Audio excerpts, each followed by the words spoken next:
A Florida House candidate says that her alien abduction experience does not define her. And I'm sorry to inform her, it does define her. It does very much so. Because when we're looking at who to elect, we hardly ever look at policies these days. We sort of look at the person. What kind of person are you? You know?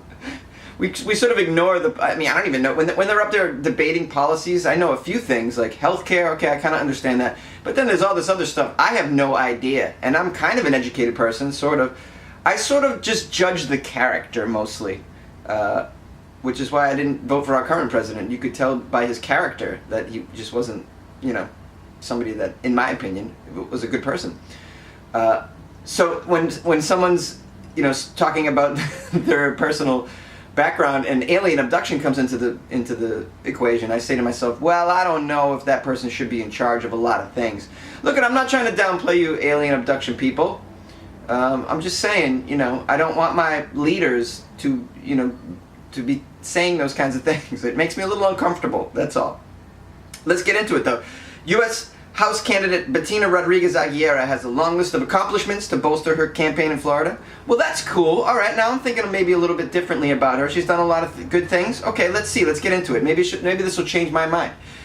She's perhaps best known, though, for claiming that she was abducted by space aliens. Oh, all right. Okay, well, let's get into it. Rodriguez Aguilera is a long shot in the race for the Miami area House seat being vacated by a retiring Republican. Last weekend, she was endorsed as the GOP nomination in the primary out of the field of 9 candidates. In an interview, she said she's grateful for the endorsement and that her tale of kidnapping by aliens does not define her. I wouldn't even bring it up if I was her. Don't even bring that up. Just keep going. I would say, I don't want to talk about that. I only want to talk about policy. Let's just talk about policy. Yeah, but we want to talk to you about the tiny green men that took you bowling. That you claim. No, I don't want to talk about those green men that took me bowling that night. All right? I just want to talk about the policies. Okay, well, she says the alien abduction has nothing to do with what she has done. It happened when she was young, and she's so proud. Okay, she's very proud of the alien abduction, but she doesn't want to talk about it, apparently. She says she was taken aboard a spaceship as a young girl by blonde extraterrestrials who resembled the Christ the Redeemer statue in Rio de Janeiro. Oh, that's a new one. Haven't heard that one. She says they told her that the center of the world's energy is Africa, and that thousands of non-human skulls were once discovered in a cave on the Mediterranean island of Malta. All right, this is too much. She's sharing too much. This is why we're afraid. You can't say all this. You can mention it. You don't have to get into the details. It just makes you sound crazy. Okay, well, this is an elected position. You can't sound crazy, okay? You can't. She says, by the way, can we talk about aliens for a second? Because I have a very strong opinion about aliens. Let's get into it. I'm reading a book right now that's fantastic. It's called Reframing the Debate, and it's all about reframing the discussion of aliens and UFOs to look at this phenomena in a much different way than we have been. And so I have very strong opinions about this. I could go on for hours about this. We don't have time. Maybe I'll do a separate bonus episode that's all about what I think about aliens. But a lot of the experiences, alien abduction experiences, in my opinion, it isn't you're actually being taken aboard a spaceship by other beings from a faraway galaxy that are interested in giving you pro bono proctal examinations. No, what's really going on is there's some experience that's weird, okay? And then you interpret it based on your cultural heritage, your background, your life experiences, your social programming, your early life imprints and experiences. Now, Rodriguez Aguilera, obviously someone who's probably followed Christ her whole life.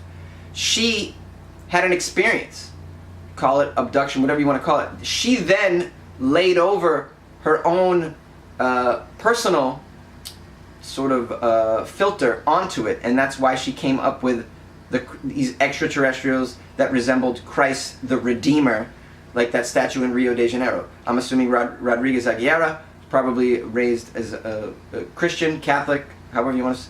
And so her experience was laying that over it. You hear all sorts of stories. People in Ireland say they're taken by elves, because elves is a cultural thing in Ireland.